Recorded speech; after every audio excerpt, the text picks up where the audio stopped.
Guys, korang yang dah lama buat Lala Move ni, korang pernah tak berdepan dengan customer-customer yang red flag ataupun customer-customer yang cheapskate? Okay, kalau korang pernah berjumpa dengan customer-customer macam ni, korang mesti dah tahu kan apa kerenah-kerenah daripada mereka, right?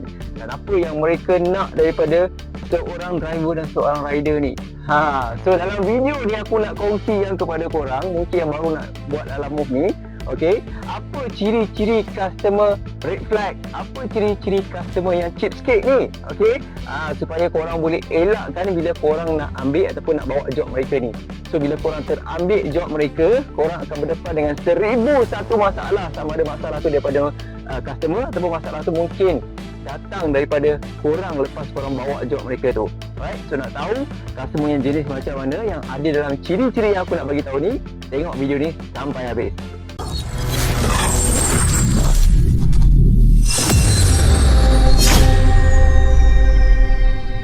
Baik, dekat sini guys, aku dah listkan antara 8 jenis ciri-ciri customer red flag dekat dalam Lala Move ni.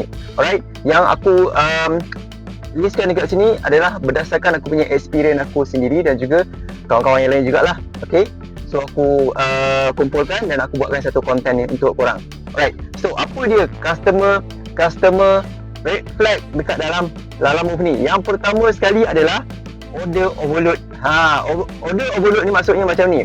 Contoh dia ambil kenderaan jenis motosikal kan. Motor biasanya bawa 10 kg je kan. Okey, dia punya berat dan tak boleh maksimum daripada tu. So bila dia order lebih daripada tu, katakan 15 kg, 12 kg ke kan. So ini dah lebih daripada kilogram yang sepatutnya.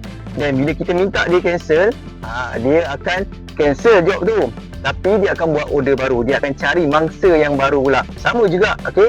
Aku pernah dapat order yang dia punya barang tu lebih daripada 100 kg nak bawa dalam kereta. Korang bayangkan gearbox dia nak bawa dekat dalam kereta, masuk dalam kereta aku. Gearbox tu berapa ratus kilogram berat dia. Dan aku minta dia cancel, dia cancel. Tapi lepas tu dia buat order baru. Dan dia panggil lagi kereta yang lain pula untuk datang. Sebenarnya aku boleh tahu sebab aku boleh nampak order dia tu masuk sekali lagi dekat aku. Harga yang sama, pick up tempat yang sama, drop off pun tempat yang sama. Okay, so pentingnya untuk korang bila korang dapat job tu, korang kena call dulu customer, okay, untuk confirmkan barang apa yang dia nak hantar. Alright, kalau dia boleh bagi tahu estimate besar mana ataupun size dia berapa, itu lagi bagus. Ataupun hantar gambar pun itu lagi better, supaya kita tak membuang masa, supaya kita tak membazirkan kita punya minyak tenaga juga nak pergi pick up benda-benda yang tak sepatut ataupun benda-benda yang membazir kita punya masa minyak ni. Okay, so elakkan bawa barang-barang yang overload mengikut kapasiti kenderaan apa yang korang bawa, motor ke, kereta ke, 4x4, lori dan sebagainya. Tengok berapa maksimum yang barang kita boleh bawa. Yang kedua adalah customer buat 2-3 order serentak. Ini pun antara customer red flag Lala Move ni juga. Right? Dia macam berlumba-lumba tau. Okay, customer ni dia buat satu pick up point, okay, dia buat satu drop off point dan dia buat 2-3 order serentak. Dan dia akan tengok mana rider ataupun driver yang sampai dulu. Lepas tu contoh dah ada 3 orang yang ambil job dia ni, okay, dia buat order serentak, 3 orang ambil job dia ni, dia tengok mana rider yang sampai dulu, and then rider yang kedua, ketiga tu dia akan cancel macam tu lah. So penat lah apa tu rider yang tak dapat job ataupun tak sempat sampai dulu ni. Okay, so itu pun banyak berlaku juga, right? Customer yang berlumba-lumba untuk dapatkan rider dengan lebih cepat, yang datang pick up dengan lebih cepat. Okay, so itu pun korang kena careful juga. Okay, so bila korang dapat order yang macam ni, alright, bila korang dah sampai dan bila customer tu cakap barang dia dah jalan, okay, dengan rider yang lain, korang boleh buat report dekat Lala Move. Okay, yang ketiga adalah customer yang suka buang masa rider, buang masa driver. Contohnya macam ni.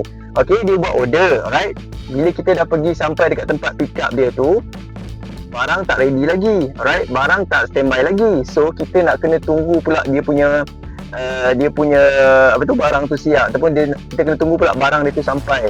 Okay, so itu pun juga membuang masa driver dan juga rider. Contoh kalau rider tu ada lagi job lain nak kena hantar kan, so kena tunggu pula dalam 20 minit, Kalau setakat tunggu 5 minit tu okey lagi lah kan. Itu kita punya common sense, kita boleh terima lagi. So kalau kita kena tunggu sampai more than 10 minit, itu bagi aku agak membuang masa juga. Walaupun kita punya masa boleh kita punya waiting fee tu kita boleh claim, tapi bagi aku tak berbaloi lah kan kalau kita nak tunggu lebih daripada 10 minit tu. Okey, semata-mata nak tunggu barang dia je. Nanti pukul berapa kita nak sampai dekat sana, ada pula lagi barang lain nak kena hantar kan. Lagi lewat sampai. Yang keempat adalah customer yang selalu elak bayar tol. Ini pun korang kena tengok betul-betul lah. Kadang-kadang customer ni dia dah bagi tahu dah dekat dalam note tu kan. Okey, masa dia buat order tu kita dah boleh nampak dah elak gunakan jalan yang tol, ataupun dia letakkan kalau guna tol tak boleh claim. Okey, ini antara customer red flag jugalah, right? Bukan dia tak tahu kan dekat jalan KL ni memang banyak gila tol. So dia nak kita gunakan jalan yang jauh, buang masa kita, right? Dan juga kita punya minyak jugalah.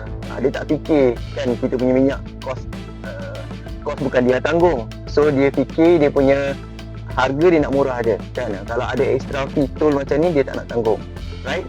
So kalau bagi aku nampak customer yang order avoid tol ni, memang aku tak akan ambil lah. Ataupun bila aku dah ambil job dia, right, dan bila aku call dengan dia dan dia avoid tol juga dengan aku no choice lah. So aku akan cari job lain yang ke arah yang sama, right? So aku akan aku akan claim tol tu dengan customer yang kedua ni. Okay, so customer yang pertama tu biar dia lewat sikit. Walaupun job dia yang first aku ambil job kedua, alright, aku akan hantar job kedua tu dulu sebab job kedua tu bayar tol. So kita cepatkan job yang kedua tu, alright, kita lewatkan sikit job yang pertama tu sebab dia tak nak bayar tol. So yang kelima adalah customer yang selalu elak untuk bayar door to door service. Padahal dia nak guna ni service door to door, right? Dia nak kita angkat dia punya barang, right? Dia nak kita hantar sampai depan pintu. Okey, aku masukkan dekat sini job kereta lah, right? Job kereta 4x4 dan ke atas lah, okey. Kecuali job motor memang tak ada door to door, alright. Untuk job kereta, okey, biasanya customer ni dia suka kita hantar barang dia sampai depan rumah, depan pintu dia, tapi dia tak nak bayar untuk door to door service. Ini pun antara customer red flag juga. Bukan dia tak tahu kan, okey. Kalau penghantaran sampai depan pintu memang ada extra charge, okey. Tapi dia sengaja untuk tak nak bayar untuk door to door service. So kalau aku jumpa customer yang macam ni, memang aku akan claim door to door service tu dengan dia. Kalau kau tak nak ataupun kau tak boleh nak datang kalau kau tak nak bayar door to door service, aku akan suruh dia datang ambil sendiri dia punya barang. Tak kisahlah barang dia tu barang dia tu berat ke ringan ke, asalkan kau suruh je aku angkat, kau mesti kena bayar untuk door to door service. Okey. Keenam adalah ini memang ada terjadi, jarang tapi memang terjadi. Okey, untuk customer yang selalu order barang sekali dengan orang. Okey, dia order barang dia nak masuk dalam kita punya kenderaan, right? So dalam masa yang sama ada pekerja dia ke ataupun ada family dia ke yang nak balik sekali ke arah yang sama. So dia nak tumpang sekali dengan kita. Ini pun antara customer red flag juga, right? Bukan dia tak tahu kan lama ni bawa barang dia, tapi dia nak jimat punya pasal, tak nak pakai Grab, right? Dia nak naik sekali dengan kita punya kenderaan. So ini pun memang aku akan elakkan lah. Yang ketujuh adalah order pooling tapi minta kita untuk cepatkan. Order pooling tapi nak urgent. Okay, ini antara customer red flag juga, right? Bukan dia tak tahu. Okay, customer yang order pengumpulan, order pooling ni, okey, dia kena tunggu lama, tapi sikit lagi push kita bila nak sampai, pukul berapa boleh sampai. Itu memang aku sound terus lah kalau aku dapat customer yang macam tu. Kau nak murah, kau tunggulah kan. Ini siap order pooling tapi siap bagi estimate masa dekat kita. Okey, awak boleh tak sampai pukul 4 petang, awak boleh tak sampai pukul ini. Dia pula yang aturkan masa kita. Ini antara customer red flag juga yang korang kena jaga. Okey, so yang last kali, yang ke-8 adalah order pooling juga. Okey, order pooling juga tapi dia punya barang dah overload. Maksudnya dekat sini dia memang nak murah, right? Dia memang nak harga yang betul-betul paling murah lah. Kalau boleh nak free pun tak apa kan. Kalau kita hantar free pun tak apa, dia memang nak kan, memang nakkan servis untuk hantar free. Okey, dia akan ambil order yang paling murah, so dia akan overload semua barang-barang dia dekat dalam kita punya kenderaan, tak kisah korang pakai apa sekalipun. Okey, motor pun ada pooling, kereta ada, 4x4 semua ada lah, lori semua ada. Okey, dan dia akan overload semua barang-barang dia sampai kita dah tak ada space lagi dah untuk nak masukkan barang lain. Alright, contoh aku bawa kereta kan, okey, belakang ni memang dah penuh gila dengan barang dia. Okey, sampai aku nak ambil order kedua, order ketiga aku dah tak boleh bawa lagi dah. Sebab barang ni memang dah totally penuh dekat belakang kereta aku ni. So memang aku akan auto reject lah kan customer-customer yang nak jimat tapi ambil pooling dan nak cepat pula tu ataupun dah letak penuh barang dia, okey, sampai aku tak boleh nak bawa job lain lagi dah. Ini pun antara customer red flag yang korang kena elakkan lah, okey, bila korang on job dalam move ni. Alright, so aku rasa banyak lagi kot customer yang red flag yang ada dekat Malaysia ni, tak kisah dekat negeri mana sekalipun, mostly memang akan korang jumpa atau memang korang akan jumpa lepas ni. Okey, apa yang aku beritahu ni. Dan korang juga boleh sambung, okey, continue apa yang aku dah bagi tahu dalam video aku ni dekat komen bawah ni. Kalau korang pernah jumpa dengan customer red flag ni, tulislah dekat bawah tu apa pengalaman korang, right? Macam mana korang handle customer yang red flag ataupun cheapskate macam ni. Okey, so aku rasa tu juga video yang aku nak kongsikan kali ni. Harap bermanfaat dan harap berguna dan harap take note, alert juga untuk korang yang nak buat job dalam move ni. Okey, elakkan daripada ambil job customer yang red flag macam ni. Alright, so kepada korang yang belum lagi subscribe channel aku ni guys, jangan lupa tekan subscribe dan tekan like dekat bawah ni. Jumpa lagi guys, aku Fit Firdaus. Assalamualaikum, bye.